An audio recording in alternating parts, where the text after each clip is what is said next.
Assalamualaikum warahmatullahi wabarakatuh. Bismillahirrahmanirrahim. Alhamdulillah, syukur ala ni'amillah. Salatu wassalamu ala rasulillah, la hawla wa la quwata illa billah, amma ba'dah. Di video kali ini, pada teman-teman yang saya hormati, yang saya banggakan, semoga kita semua diberi istiqomah dalam kajian ilmiah. Nah, sebelum kita mulai, mari kita baca suratul Fatihah dengan harapan apa yang kita pelajari menjadi ilmu yang manfaat barokah ala dunia wa ala kulli niyatin sholihah. Al-Fatihah. A'udzubillahi minasyaitonir rajim. Bismillahirrahmanirrahim. Alhamdulillahirabbil alamin arrahmanir rahim maliki yaumiddin. Iyyaka na'budu wa iyyaka nasta'in ihdinas siratal mustaqim.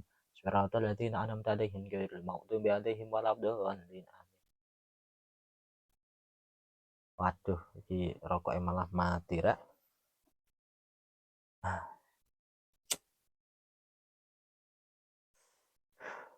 Niki kita ngaji kitab Lubul Usyul. Memang ini kitab yang sulit, tapi jangan dibuat sulit. Kita nikmati saja sambil ngeteh. Sus, pada kesempatan kali ini saya tidak ngopi ya. Alhamdulillah. Bismillahirrahmanirrahim.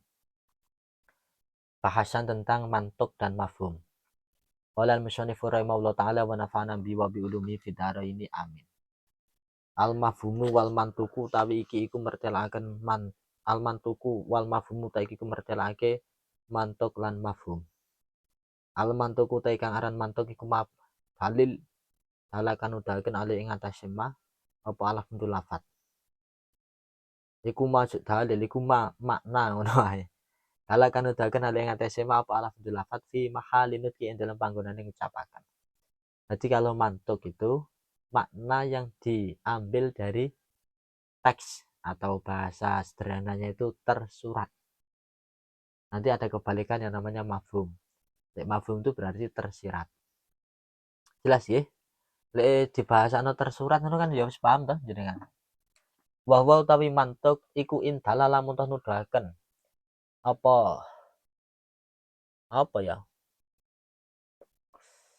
Wa utawi lafat ngoten mawon iku in afada kok indala. Iku in afada lamun toh maedai apa lafat ma ing perkara layah tamilu kang ora memper-memper apa ma gairo ing liyane ma ka zaidin kaya lafat zaidun fanasun mengko iku aran nas.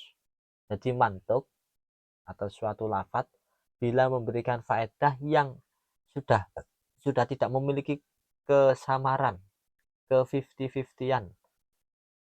Bahasanya santri itu keihtimalan. Seperti contoh zaitun, maka itu disebut nas. Ghazali itu siapa? Ya ini. Nah, langsung kan gambar kan. Namanya itu nas. Karena tidak serupa dengan makna lain. Nggih. Au mau tahu maedahi ing makna yah tamilu kang memper apa ma badalau ing gantine ma. Au mau tahu ing makna yah tamilu kang memper apa ma badalau ing gantine ma marjuhan hale kang den ungguli kal asadi kaya lafat asad fadhirun mongko iku aran dohir. Bila makna yang terkandung itu masih 50-50, masih ada kemungkinan diarahkan ke makna lain, tetapi secara marjuh, secara non prioritas. Kalau secara prioritas itu masih bisa, masih ke makna aslinya. Tapi ada makna secara minoritas ke makna lain. Gampangannya dicontohkan sajalah. Asadun itu makna prioritasnya macan. Tetapi bisa dimaknai keberanian. Syujaun. Misalnya Muhammad Ghazali macan lirboyo ngono lah. Itu menyambungkan diri. Misalnya Mbah Yai Azizi Hasbullah itu macan lirboyo. Itu bukan kok dimaknai hewan macan itu enggak. Hayawan muftaris yang bisa mencengkram boten. Tapi maknanya adalah keberaniannya itu seperti macan. Lah ketika lafadz itu punya dua makna seperti ini, tetapi makna kedua itu bukan prioritas, maka itu disebut dengan lafadz yang dohir. Jadi lafadz dohir itu ada kemungkinan makna lain, tetapi non prioritas sebagai pengganti dari makna yang prioritas tadi itu. pen penak ngeten iki.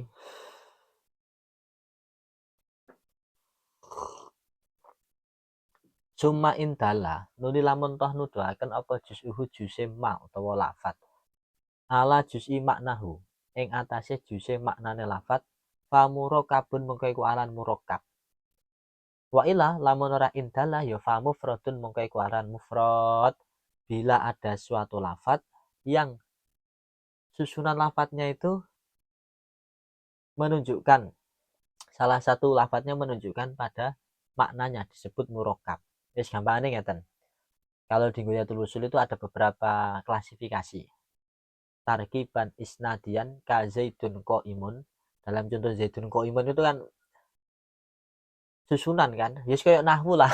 Kayak nahwu zaidun qaimun, zaid berdiri. Nah, itu kan dalla juz'uhu ala juz'i maknahu. Untuk mewujudkan makna zaid berdiri butuh teks zaid dan butuh teks qaimun. Au idofian kanggulamu zaidin. Jadi cara nahwu kanggulami zaidin.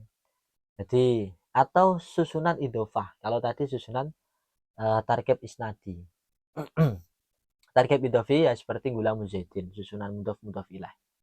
Itu untuk mewujudkan makna gulamu zaidin ya, untuk menunjukkan makna budaknya Zaid, maka dibutuhkan teks gulamun dan teks zaidun. Disusun, harus disusun. Jelas ya? Au takidian kal hayawani an-natiki. Atau susunan takidi atau tarkib tausifi. Kalau dalam bahasa nahwu itu tarkib tausifi. Seperti contoh hayawan, al-hayawan an-natik. Untuk mewujudkan makna hewan yang bisa berpikir dibutuhkan dua teks, hayawan dan teks natik. Nah ini namanya murakkab. Jadi satu katanya menunjukkan makna pada kata yang lain. Nah, bukan menunjukkan makna pada kata yang lain, menunjukkan makna yang ingin dikehendaki, ngoten mawon. Oke. Nah, bila tidak seperti itu namanya mufrad. Ya tadi contohnya kayak zaitun itu mufrad. Nggih. Kayak Ghazali itu mufrad. Oke, jelas ya? Pun wa dalalatu utawi oleh nuduhaken lafat. Ala makna ing atase maknane lafat iku mutabaqatun aran mutabaqah. Niki cara tinggi mantek di Sulamul Munawwarah itu ada teks pembahasan dalalatu lafdi ala mawafaqah yad'una dalalatal mutabaqah wa juz'i tadammunan wa malazim fa wal tizamun in bi aqdinil tuzim. Sami kalih ten mriki. Petunjuk atau lafat yang menunjukkan maknanya itu namanya mutabaqah. Ya kayak zaidun menunjukkan seseorang bernama Zaid. Nah ini jenenge mutabaqah. Dalalatul lafdi ala maknahu. Lafat itu menunjukkan apa maknanya, lah itu namanya mutabaqah. Kalau menunjukkan jusnya, jadi namanya tandumun. Contohnya ngeten. Tandumun itu contohnya gak dicontohno nek kene ya.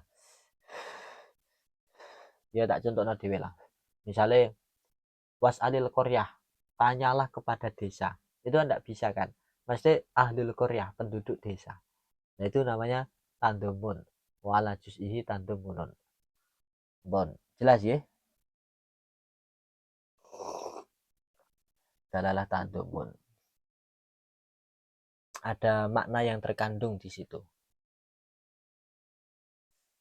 Kemudian wala zimihilan kata tepane makna andini kang bangsaati iku iltizamun aran dalalah iltizam.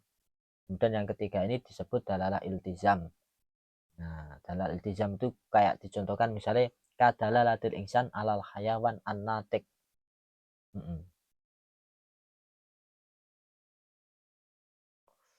Alal awal wa alal hayawan awinatik fisani.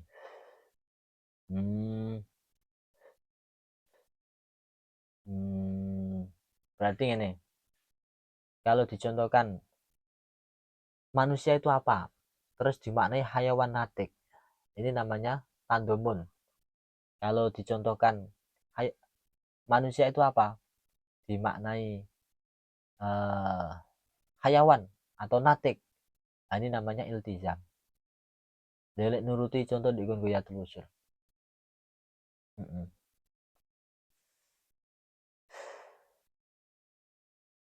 Bener ngono gak sih? Jajal dikoreksi ya. Menek keliru ada izin aku.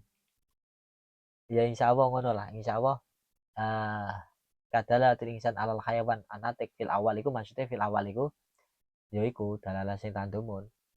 Terus alal hayawan awinatik disane berarti sing iltizam. Koyone ngono koyone. Insya Allah ngono lah. Ya kan aku yo sinau ngene kira. Nek ana sing keliru ya silakan dibenarkan kan ngono sih. Wal awaliyani utawi kang awal karone iku lafdiyatani bangsa lafat. Kemudian dalalah mutobakoh dan dalalah tandumun itu masih disebut dalalah lafdi. Wal akhiratu utawi kang akhir iku akliyatun bangsa akal. Sedangkan dalalah iltizam ini ukurannya secara akal.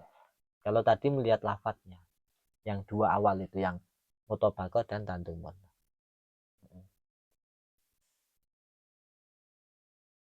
Sumahya nuli utawi dalalah iku in aja dalalah. Sumahya nuli utawi akhirah iku intawa kofala monto dadi kandhek apa sidqul mantuki benere perkara kang den ucapaken au sihatu utawa sahe mantuk tawakofa ala idmarin ing atase perkara kang den simpen fadalala tuktidoin mongko aran dalalah iktido. Kalau dalalah yang akhir ini yang akli untuk bisa dikatakan sah, mantuknya itu dikatakan sah atau mantuknya itu dikatakan benar, ya kebalik, dikatakan benar atau dikatakan sah. Ini kalau mau dikatakan benar mantuknya itu atau dikatakan sah redaksinya butuh pada lafadz yang terbuang, maka disebut dengan iktidak. Disebut dengan iktidak. Nah ini contohnya. Contohnya kados rufi'a an ummati al khata' wan nisyan ay al mu'akhadah bihima ditawakku fi sudri ala dalika libuku ihima wasani kama fi qouli ta'ala was'alil qarya ay ahliya idil qarya wal abniya al mustami'ah la yasihu su'aluha aklan. Jadi contoh yang secara sidqun kebenaran itu butuh pada pembuangan. Jadi redaksi itu kalau mau dibenarkan pasti ada pembuangan. Nah, contohnya kados rufi'ah an ummati al khata' wan nisyan. Ini ada pembuangan, gini ku al mu'akhadah bihima. Jadi diangkat dari umatku kesalahan dan kelalaian. Maksudnya dimaafkan, mu'akhadah. Jadi seksanya itu cara mu'akhadah ini patrapan bahasa Indonesia apa? Akibat yang harus ditanggung itu dimaafkan. Lah itu kan untuk membenarkan teks rufi'ah ummati al khata' wan nisyan butuh pada teks al mu'akhadah. Lah contoh yang bukan sihatuhu, bukan situku tapi sihatuhu, keabsahannya seperti was'alil Korea. Ya nggak logis kalau mau dikatakan bertanya kepada desa, kudune ahlul Korea, penduduk desa. Wa illa berarti ketika tidak tawakofa sitikul mantuk au sihatu ala idmarin, maka fa'in dalla mongko lamun toh nuduhaken apa lafat alama ing atase perkara lam yuksot kang ora den sejo apa mah ya fadalatu isyaratin mongko iku aran dalalah isyarah. Wa ila lamun ora in dala ala malam yuksot berarti dala ala maksud fadalalatu imain mongko iku aran dalalah ima. Nah niki bila nanti tidak bergantung pada pembuangan kebenaran dan keabsahan mantuk, maka dirinci. Bila menunjukkan pada sesuatu yang tidak dituju, nah tidak dikosdu, maka disebut isyarah. Contohnya kados uhilalakum lailatas syamir rafasu ila nisaikum. Di dalam ayat itu dihalalkan bagi kalian di malam hari saat puasa itu untuk menyentuh istrinya, maksudnya jima. Lah ini ada kefahaman bahwa Berarti malam hari boleh menyentuh istrinya, nanti kalau paginya itu bulan Ramadan kondisi junub tidak masalah. Jadi ala sihati saumi man asbaha junuban. Karena itu sudah luzum. Jadi ini oleh malam hari boleh menyentuh istrinya, otomatis paginya itu ya apa jenenge junub liluzum ya lil maksud bihi min jawazi jimaihinna bil bil laili as-sadiq fi akhir juz'in minhu. Kalau malam hari boleh menyentuh istrinya atau menjima istrinya, otomatis itu berlaku sampai akhirul lail, akhirnya malam hari. Lalu sampai akhirnya malam hari masih boleh, otomatis paginya junub. Nah, ini kan menunjukkan ala malam yuksat. Sebenarnya tidak ada maksud itu di dalam redaksinya, tetapi bisa difahami begitu. Nah, sekarang kalau tidak masuk dalam rincian ini, berarti biandalah alafdu ala makusida bihi. Jadi keabsahan atau kebenaran mantuk sudah terjaga, tidak harus ada pembuangan. Tetapi